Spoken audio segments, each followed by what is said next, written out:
கிருஷ்ணகிரி மாவட்டம் மூன்றம்பட்டி கிராம நிர்வாக அலுவலகத்தை அனுபவ சான்று வாங்க வந்த தந்தை மற்றும் சகோதரியை உடன் பிறந்த அண்ணனே கொடூரமாக வெட்டி கொலை செய்த சம்பவம் அதிர்வலைகளை ஏற்படுத்தியிருக்கிறது. நீண்ட நாள் நிலத்தகராறு தந்தை மற்றும் தங்கையை கொலை செய்யும் அளவிற்கு சென்றது ஏன்? கிருஷ்ணகிரி மாவட்டம் கொட்டுக்காரம்பட்டி கிராமத்தில் வரதன் என்பவர் வசித்து வருகிறார். இவருக்கு மணவள்ளி என்ற மகளும் லவகிருஷ்ணன் என்ற மகனும் உள்ளனர். பரதனுக்கு சுமார் 2.5 ஏக்கர் நிலம் சொந்தமாக உள்ளது. இந்த நிலத்தை பிரிப்பதில் அண்ணன் தங்கை இடையே பெரும் தகராறு இருந்து வந்துள்ளது.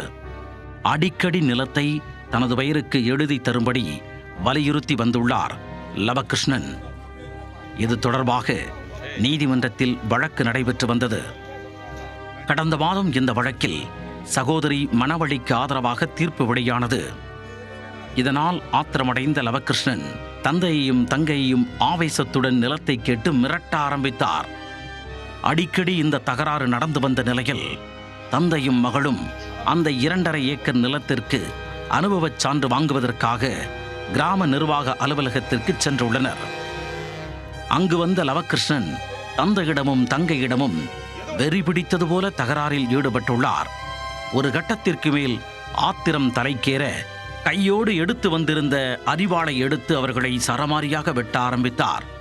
தலை, கழுத்து, வயிறு என கண்ட இடத்தில் கண்மூடித்தனமாக வெட்டியதில் இருவரும் இரத்த வெள்ளத்தில் சம்பவ இடத்திலேயே உயிரிழந்து சரிந்து விழுந்தனர். 2.5 ஏக்கர் நிலத்திற்காக உடன் பிறந்த தங்கையையும் பெற்ற தந்தையையும் வெட்டி கொலை செய்த லவகிருஷ்ணன் எங்கும் ஓடி போகாமல் போலீஸ் வரும் வரை அங்கேயே காத்திருந்தார். தகவல் அறிந்து சம்பவ இடத்திற்கு வந்த சிங்காரப்பேட்டை போலீசார் சடலங்களை கைப்பற்றி மருத்துவமனைக்கு அனுப்பி வைத்தனர்.